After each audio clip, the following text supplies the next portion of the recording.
Beleza, pessoal? Atenção total aqui. O assunto é férias. Parece tranquilo, né? Mas na prova de analista judiciário, isso aqui vira um verdadeiro campo de batalha.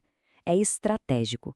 A nossa missão hoje é exatamente essa: decodificar cada detalhe, cada artigo, cada súmula que as bancas adoram usar como pegadinha. O objetivo? Fazer de férias um dos seus pontos mais fortes na hora da prova. Vamos nessa? É isso aí. O direito ao descanso tá lá, garantido para todo mundo. Mas olha, o caminho até ele é cheio de armadilhas. A gente está falando de prazos, de cálculos, de um monte de proibições. E pode apostar, cada detalhezinho desses é uma questão de prova esperando para te derrubar.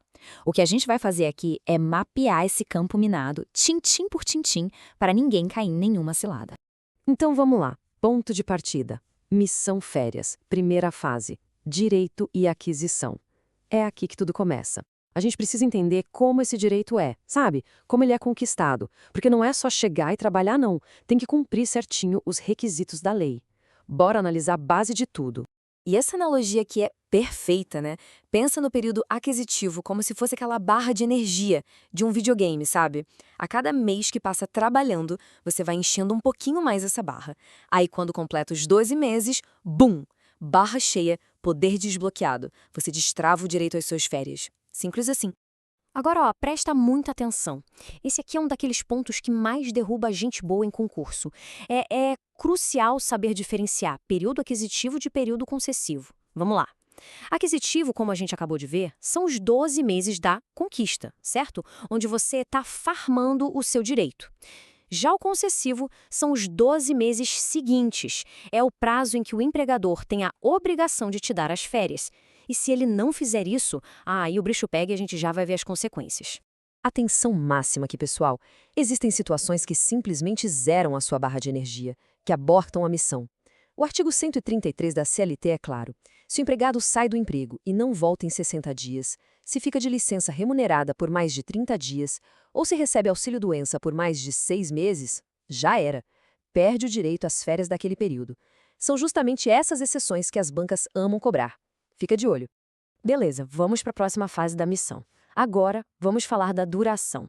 O padrão que todo mundo conhece é de 30 dias. Mas, cuidado, esse número não é fixo. As faltas que não são justificadas funcionam como um dano, sabe? Elas vão diminuindo o seu tempo de descanso. Vamos ver como essa escala funciona na prática, começando pelo cenário ideal.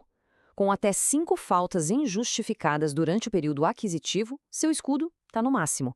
Você garante o direito integral aos 30 dias de férias. Tudo certo. Agora, se o número de faltas aumenta, o dano começa a aparecer. Entre 6 e 14 faltas, o direito já cai para 24 dias. O escudo já tomou o primeiro golpe.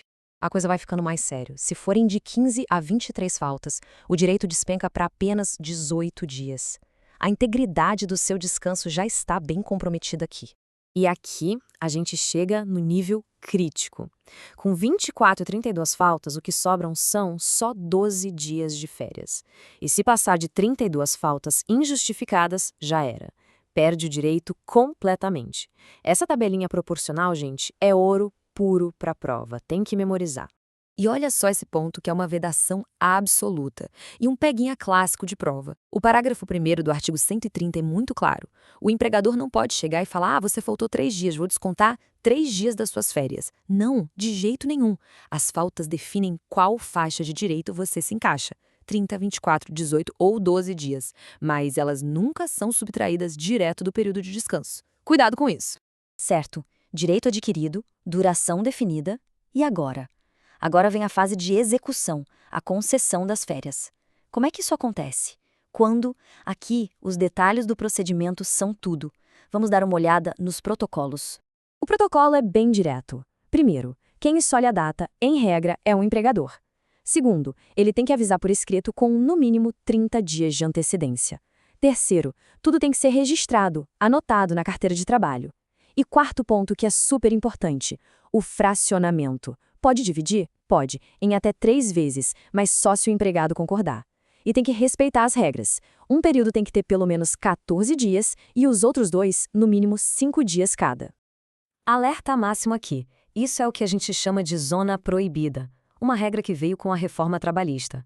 É proibido começar as férias nos 2 dias que antecedem o feriado ou o descanso semanal.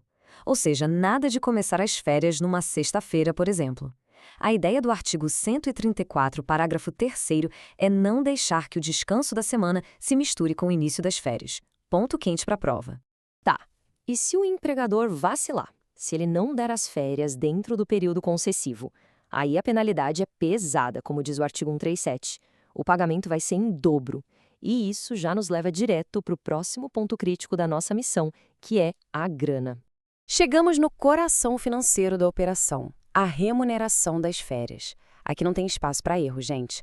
O cálculo e, principalmente, o prazo do pagamento são assuntos quentíssimos em qualquer prova de TRT e TST. Vamos mergulhar nisso. A conta aqui é simples e mais poderosa. A remuneração das férias é o salário normal do mês, mais o famoso terço constitucional. Essa é uma garantia fundamental, lá do artigo 7º da Constituição. Então, a base de cálculo para tudo, inclusive para aquela dobra que a gente falou, é sempre o salário mais um terço. Não esquece. Anota aí.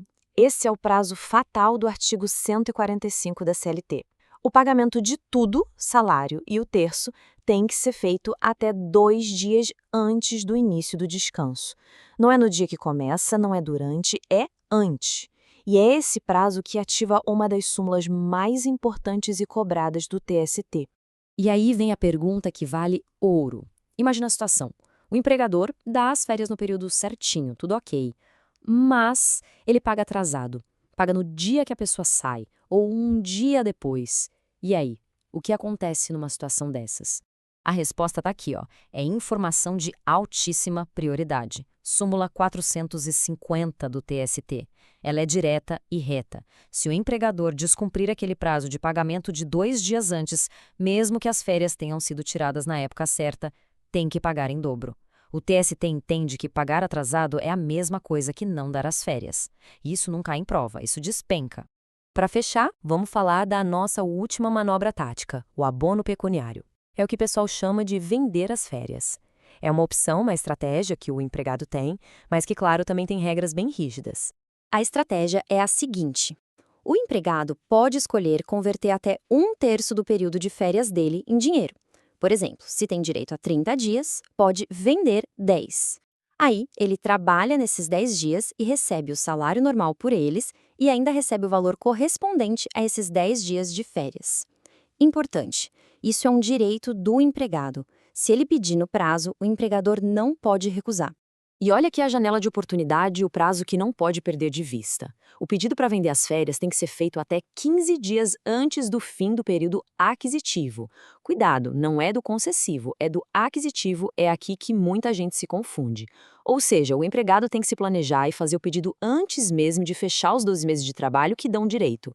E com isso, missão cumprida. Desbravamos o campo de batalha das férias, ponto a ponto. Este aprofundamento foi uma sugestão do perfil @o Concurseiro de Fé, uma comunidade que tem a missão de apoiar concurseiros com dicas e materiais gratuitos e de muita qualidade. Para montar este guia, foram consultadas diversas publicações especializadas e, claro, a legislação. Mantenha o foco e a firmeza no plano de estudos. A gente se vê na próxima.